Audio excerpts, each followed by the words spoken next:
أعوذ بالله من الشيطان الرجيم بسم الله الرحمن الرحيم الصلاة والسلام على سيدنا محمد اللهم بارك لنا في شيخنا اللهم بارك لنا في شيخنا اللهم بارك لنا في شيخنا Amen.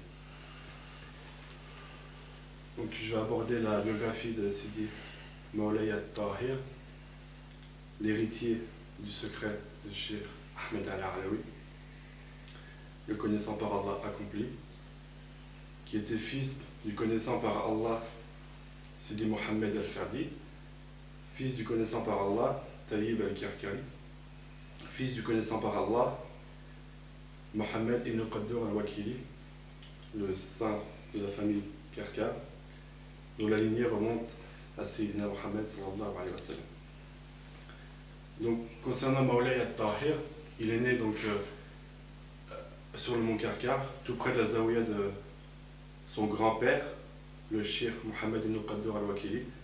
Et il est né là-bas, il est passé à son enfance, son adolescence, jusqu'à même se marier et avoir ses premiers enfants là-bas. Concernant son éducation, donc c'était une éducation pieuse et religieuse. Il a grandi dans la famille il était fils de Mohammed Al-Fardi, qui était un pieux, qui était connu pour sa piété, même pour ses karamats. Il a eu donc cette éducation pieuse. Il a reçu aussi la science des ulémas de sa région, et étudié avec eux, entre autres, la jurisprudence, jusqu'à ce qu'il devienne un juriste reconnu. Comme beaucoup de soufis qui, par la suite, se rendent compte que la science livresque ne les a pas amenés là où ils voulaient. Donc après avoir fini ses études dans le fiqh, il décida donc de cheminer vers Allah et de choisir un cheikh de Tarbiya.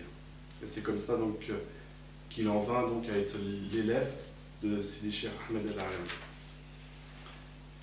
Concernant la rencontre avec son cheikh, Sidi Ahmed Al-Alawi, il a été rapporté par le cheikh Adda Ben Tounes dans son livre Raoudat Saniya, que Sidi At-Tahir Al-Kirkari s'est rendu auprès de Cheikh Ahmed Al-Alawi, accompagné de Sidi Mohammed Al-Sarir ainsi que de Sidi Mohammed Ibn Al-Hajj Al-Salih. Donc l'histoire relate que les trois voyagèrent vers Sidi Ahmed Al-Alawi dans sa zaouïa, et en route ils s'arrêtèrent à une station de voyageurs, et Sidi Ahmed Al-Alawi eut par dévoilement, cache, il sut que le petit-fils du cheikh de son cheikh arrivait. Il était en compagnie de disciples et il dit: levez-vous, allons à la rencontre des petits-enfants de notre cheikh. Et c'est comme ça donc Moulay At-Tahir rencontra donc son cheikh Sidi Ahmed Al-Alawi. Il resta 3 jours auprès de lui, prit le wird, et devient donc un disciple complet. Donc de là, comment il a accédé au statut de cheikh, de simple mouride jusqu'à devenir cheikh. Toujours dans le même livre du cheikh Adda Ben Tounes que je vais citer, il est écrit: et parmi ces zaouïas, le zaouïa du cheikh de noble lignée Sidi Moulay At-Tahir Ibn Mohammed Ibn Al-Cheikh Al-Kabir Sidi Mohammed Ibn Qaddur Al-Karkari, qui se trouve dans la ville de Tamsamen, donc au Maroc. Quant à sa venue à Mostaganem, nous l'avons déjà abordé en évoquant Sidi Mohammed Al-Sarir Ibn Sidi Moulay At-Tayyib. Donc, comme nous avons dit à propos de eux deux, ils ont l'autorisation de la part de Al-Oustad, c'est Sidi Ahmed Al-Alawi, dans le fait de donner le wird de la tariqa, et le cheikh Moulay At-Tahir a reçu en plus l'autorisation de prendre en charge la tarbiya des fukara, ainsi que de leur transmettre au travers du dhikr les sciences spirituelles de la tariqa. Et de fait, Allah lui a certainement permis d'influer, grâce à cela, de la meilleure des manières, en formant des gens qu'Allah avait prédestinés pour être les secoureurs de cette noble voie, ainsi que pour être du nombre de ses enfants bien guidés. Donc cette citation elle est claire, on voit donc que Sidi Maolay al-Tahir, du vivant de Cheikh Ahmed al-Alawi, avait l'autorisation de donner le word de la tariqa, de donner la bay'a, donc transmettre la lumière et éduquer les fokara jusqu'à les mettre en khalwa et leur donner les sciences spirituelles, les asrar. Toujours dans le même livre, il est cité dans un passage où le cheikh Adda bin Tounes parle de la zawiya de Bani Mazdoui. Donc je vais lire la citation. Et même lorsqu'il était en présence de Maulana al-Oustaz, Sidi Ahmed al-Alawi, quand on venait prendre la tariqa et l'idne l'autorisation de celle-ci, cela se faisait par la main du cheikh Sidi Maolay al-Tahir ibn Mohammed al-Kirkari. Encore une preuve du rôle du grand-père de notre cheikh dans la voie alawiya et du rang que lui avait donné Sidi Ahmed al-Alawi.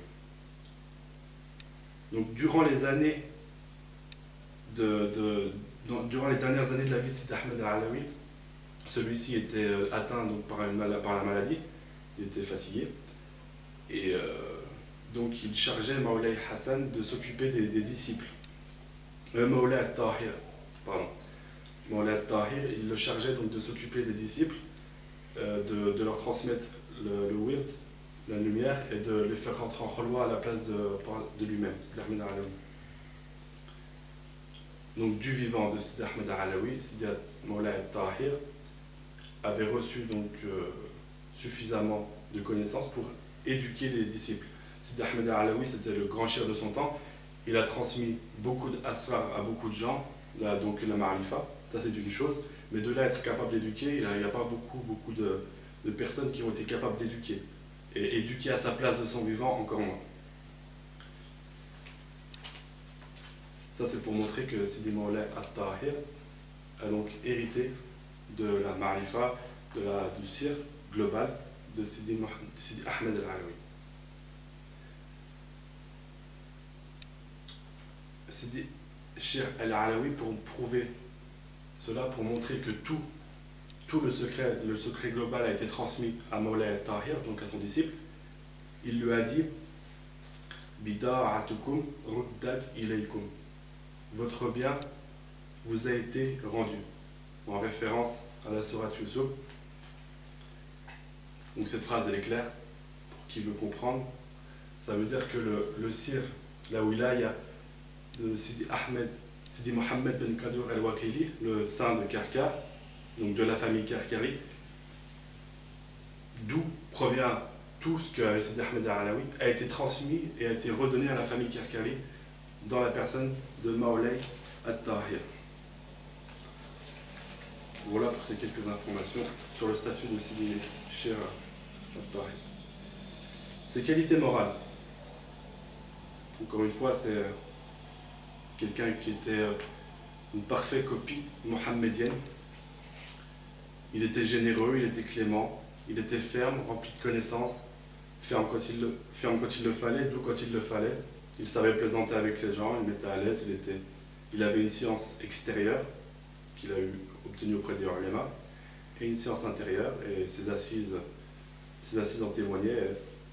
Les gens vivaient l'islam de manière complète à travers lui. Parmi ses élèves, donc Maulay al-Tahir, c'était un cheikh qui a été vraiment très connu, dans le sens où à sa zawiya, des fois on raconte que le mont était complètement rempli de blanc, en référence aux vêtements des gens, tellement que c'était blanc de monde, quoi. Et on sait qu'il a formé des centaines de Arif Billah, c'est-à-dire qu'il a fait rentrer des centaines de Mouledines en khalwa, à qui il a donné le sien. Mais on va en citer quelques-uns quand même. Donc, parmi ses élèves, on va commencer par son père. Son propre père a été son moulid, le connaissant par Allah, Cheikh Sidi Mohammed al-Ferdi, qui était connu avant d'être Arif Billah. C'était un salih et il avait des karamat, des prodiges. On pourrait citer aussi le Cheikh Sidi Mohammed Ar-Rabi, qui a eu l'autorisation, lui, d'ouvrir sa zawiya. parmi les autres chouyours qui ont marqué leur temps auprès de Sidi Moulay al-Tahir, il y a le Cheikh al-Muhakkik Sidi al-Sayyid, rahimahullah, qui malgré qui faisait partie de la Darqawiya avant de rentrer d'être l'élève de Sidi Moulay al-Tahir, et il avait eu l'autorisation par ses chouyours de réciter l'ism Allah, al-Mufrad, donc il faisait le dhikr de l'ism Allah, et il avait même obtenu des karamat comme ça. On dit que les pierres prenaient feu devant lui quand il faisait le dhikr. Mais malgré ça, il n'avait pas obtenu la marifa, il n'avait pas obtenu ce qu'il voulait, jusqu'à ce qu'il rencontre Moulay al-Tahir, et que celui-ci le fasse rentrer en khulwa et lui transmette ce qu'il avait. Donc il a eu la grande ouverture et il devient un arif billah accompli. Et bien évidemment, le plus important pour la suite, son fils, parmi ses élèves, son fils, l'héritier de son sire, Moulay al-Hassan al-Karkari, qui a donc hérité du sire de Moulay al-Tahir al-Karkari, qui lui avait hérité de tout ce qu'il y avait dans la Alawiya par son cher Sidi Ahmed al-Alawi. Et on a vu dans d'autres vidéos que Moulay al-Hassan al-Karkari, lui, après, avait tout transmis à son élève Sidi Mohamed Fawzi al-Karkari. Donc on en vient à la conclusion que notre bien-aimé cher Sidi Mohamed Fawzi al-Karkari possède tout ce que possédait à son époque Sidi Ahmed al-Alawi. Qu'Allah leur fasse miséricorde.